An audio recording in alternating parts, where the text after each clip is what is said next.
자, 봅시다. 휴대폰 원격 수술 통신 위성이네요. 그저 TV에 나오는 과학쇼라고 생각하실 거예요. 하지만 잠깐만요. 화면의 이미지가 흑백이에요. 안경을 쓴 중년 남성이 말하고 있어요. 1964년에 방영된 BBC 다큐멘터리예요. 이 남자의 이름은 아서 C. 클라크예요. 네, 큐브릭이 영화 2001 스페이스 오디세이를 만드는데 도움을 준 사람이죠. 볼륨을 높이면 여러분은 귀를 의심할 거예요. 클라크는 마치 바로 옆에 있는 것처럼 우리의 현재를 묘사하고 있어요. 정확히 무슨 말을 하고 있는 걸까요? 서로 즉시 연락할 수 있는 세상. 너무 당연한 얘기죠. 클라크는 메시징 앱에 대해 이야기하고 있었어요. 우리가 지구상의 어디에서나 친구들과 연락할 수 있는 방법에 대해 이야기했죠. 그리고 가장 좋은 점은 친구들이 어디에 있는지 알 필요가 없다는 거예요. 네, 스마트폰을 사용하는 것과 비슷하게 들리네요. 친구의 전화번호를 알 필요도 없이 기기가 기억해주니까요. 1960년대의 휴대폰은 그다지 발전된 기술이 아니었어요. 제조업체들이 로터리 다이얼 전화기에서 푸시버튼 전화기로 막 전환하기 시작하던 시기였죠. 하지만 클라크는 커뮤니케이션의 미래를 더 멀리 내다봤어요. 그는 IT나 발리에서 마치 런던에 있는 것처럼 비즈니스를 수행할 수 있는 방법에 대한 이야기를 들려줬어요. BBC 쇼였으니까 그가 영국의 수도에 대해 언급했다고 해서 놀라실 건 없어요. 줌이나 스카이프를 사용해본 분이라면 그가 무슨 말을 했는지 아실 거예요. 60년 전만 해도 디지털 노마드는 상상하기 어려웠어요. 돈을 벌려면 9시부터 6시까지 일하는 것 외에는 다른 방법이 없었죠. 오늘날에는 전 세계 어디에서나 노트북을 열고 일할 수 있어요. 다음은 에딘버러의 뇌외과 의사들이 뉴질랜드에서 환자를 수술하는 장면이에요. 클라크가 정확히 이런 얘기를 했었죠. 그의 말이 맞았어요. 원격 수술은 2001년에 완전히 현실이 됐어요. 뉴욕에 있던 의사가 프랑스에 있는 환자를 수술했죠. 어떻게 가능했을까요? 짧게 대답하면 로봇 공학입니다. 리모컨 장난감 가지고 놀아본 적 있으신가요? 기본 원리는 동일해요. 외과 의사가 수술을 수행하는 로봇팔을 제어해요. 수술실에 있을 필요가 없죠. 심지어 다른 대륙에 있을 수도 있어요. 클라크의 예측은 적중했습니다. 출퇴근하지 말고 소통하세요. 광고 슬로건처럼 들리지 않나요? 비슷하죠. 클라크가 모든 것을 어떻게 받는지를 보여주는 또 다른 예인데요. 최근 전 세계 근로자들은 원격 근무에 익숙해졌어요. 이제 단순히 사무실로 돌아가는 걸 거부하고 있죠. 이들이 가장 최소한으로 받아들이는 것은 하이브리드 근무예요. 4일 동안 침대에서 근무하는 방식 말이에요. 그리고 어느 날 사무실에 들려서 인사를 하고요. 60년대에는 이런 일이 불가능했을 거예요. 집에 있을 수는 있지만 월급을 받을 수는 없었겠죠. 하지만 클라크의 예측이 실현된 것은 이것으로 끝이 아니에요. 그는 미래 예측의 선구자였습니다. 1945년에 무선세계라는 에세이를 썼는데 최초의 와이파이 네트워크가 1997년에 등장했다는 점을 고려하면 훌륭한 제목입니다. 하지만 이 에세이의 내용은 뭐였을까요? 거창하진 않아요. 통신 위성을 궤도에 발사하는 것에 관한 거였죠. 그런데 잠깐만요. 최초의 인공위성이 지구 궤도를 돌기 시작하기 10년 전의 일이잖아요. 인상적이네요. 하지만 클라크가 인터넷 발명이든 뭐든 예측하기라도 했나요? 실제로 그랬어요. 1974년 그는 모든 가정에 있을 법한 컴솔이라는 장치를 설명했어요. 게임 콘솔을 말하는 게 아니었어요. 이 컴솔에는 TV 화면과 타자기 키보드가 있고 사람들은 이를 통해 정보를 얻을 수 있었어요. 이거 데스크톱 컴퓨터 아닌가요? 물론 그렇지만 70년대 용어로 설명했던 거죠. 클라크는 마우스도 추가할 수 있었을 거예요. 다른 건 다 맞췄으니까요. 그는 또한 이 컴솔 / PC의 용도를 예측했어요. 은행 명세서 확인, 극장 티켓 예매, 뉴스 검색.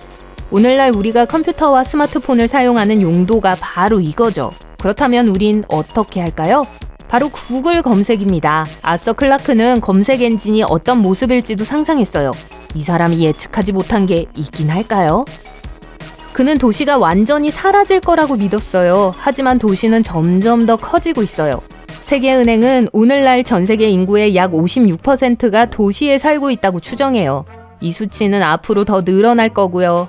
죄송해요, 클라크 씨. 완전히 놓쳤네요. 그리고 경계선상의 사례도 있어요. 그는 복제기에 대해서도 말했어요. 벅스버니 만화에 나오는 장치처럼 들리는데요. 사실 그랬어요. 모든 것의 사본을 즉시 생성하는 기계는 차트에서 약간 벗어났네요. 솔직히 말해서 오늘날에도 3D 프린터가 있긴 하지만 클라크의 복제기만큼 정교하지는 않죠. 그래도 누가 알겠어요. 이 예언이 10년 또는 20년 안에 실현될지도 몰라요. 당시 영국 작가만이 공상가였던 것은 아니었어요. 미국에서 가장 인기 있는 TV 앵커였던 월터 크론카이트도 미래를 예측했어요. 1967년 BBC에서 클라크의 쇼가 방영된 지 불과 3년 후 크론카이트는 21세기라는 쇼를 진행했어요. 목표는 뭐였을까요? 시청자들에게 21세기의 가정이 어떤 모습일지 보여주는 거였죠. 그리고 그는 이상하게도 그 일을 잘 해냈어요. 거실에 대한 그의 비전부터 시작해볼게요. 풀컬러의 대형 3D TV 화면 확인, 다양한 기기를 조작하는 콘솔 컨트롤 확인, 버튼 하나만 누르면 스피커에서 재생되는 음악 확인. 제가 틀릴 수도 있지만 크론카이트가 방금 홈 엔터테인먼트 시스템을 설명한 걸까요? 그런 것 같네요. 더 궁금하신가요? 2001년에 상상의 주방으로 들어가 보세요. 접시는 즉석에서 플라스틱으로 만들어져요. 그건 좀 이상하네요. 하지만 여전히 슈퍼마켓에서 일회용 접시를 구입할 수는 있죠. 60년대에는 그렇지 않았어요. 또한 그 당시에는 집을 직접 청소하거나 도움을 받아야 했어요. 크론카이트와 그의 게스트들은 이런 상황이 바뀌기를 바랬어요. 그들은 지시를 받아들이는 소규모 로봇에 대해 이야기했어요. 심지어 집안 청소 중에 사람과 부딪히지 않도록 프로그래밍할 수도 있었어요. 그리고 마지막으로 이 작은 로봇은 우리와 전혀 닮지 않아도 될 거고요. 여러분, 지금 구석에 놓여있는 여러분의 로봇 청소기를 바라보고 있으실 거예요. 이제 비즈니스에 대해 이야기해 보겠습니다. 이 프로그램에서는 미래형 프린터가 있는 홈 오피스를 상상했어요. 인공위성에서 데이터를 수신해서 신문을 인쇄하는 거였죠. 오늘날에는 딱히 별게 아닌 것처럼 들리는데 최초의 레이저 프린터가 이 쇼가 방영된 지 반세기 후인 1971년이 돼서야 등장했다는 사실을 기억하세요. 폐쇄 회로 카메라 시스템에 대한 이야기도 있어요. 이러한 인터콤 시스템은 오늘날 모든 가정에 있어요. 그런데 60년 전에는 문 앞에 누가 있는지 보려면 뚫린 구멍으로만 봐야 했죠. 하지만 크론카이트가 언급한 가장 미스테리한 기기는 전자서신 기계예요. 방송에서 그 기능을 설명하지는 않았지만 스마트폰을 언급했을 가능성이 있어요. 당시에는 TV 리모컨이 거의 완벽에 가까웠기 때문에 이 가젯은 더욱 인상적으로 보였죠. 좋아요. 여러분 모두 뭘 기다리셨는지 잘 알고 있어요. 하늘을 나는 자동차, 맞죠? 네, 크론카이트는 20세기에 대한 다른 쇼에서 이 예측을 포함시켰어요. 때때로 하늘을 나는 자동차를 만드는 기술 스타트업에 대한 뉴스가 나오는데 매번 실패로 끝납니다. 우리는 여전히 교통체증을 뚫고 이륙해 비행하는 것을 꿈꿀 수 있을 뿐이에요. 하지만 60년대의 쇼는 자동차에 대해 몇 가지를 제대로 짚어냈어요. 부풀린 베개? 아마도 에어백을 말하는 것 같지만 약간 빗나갔죠. 크론카이트는 잠김 방지 브레이크도 예측했어요. 제조업체들은 수십 년 후 자동차에 이를 장착하기 시작했어요. 그 다음에 크루즈 컨트롤과 모션 센서가 등장했어요. 앞차와의 거리를 추적하는 기능은 오늘날에는 흔한 것처럼 보이는데요. 1960년대만 해도 운전자들은 이러한 기능을 꿈만 꿀 수밖에 없었어요. 조부모님이 살던 시절에는 모든 것이 더 좋았다는 이야기를 꽤 많이 들으셨을 텐데요. 항상 좋은 것만은 아니었어요. 교통표지판은 단단해서 차가 부딪히면 크게 손상될 수 있었는데 크론카이트는 현대의 도로표지판이 의도적으로 약화되어 운전자의 생명을 구할 수 있을 것이라고 정확하게 예측했습니다.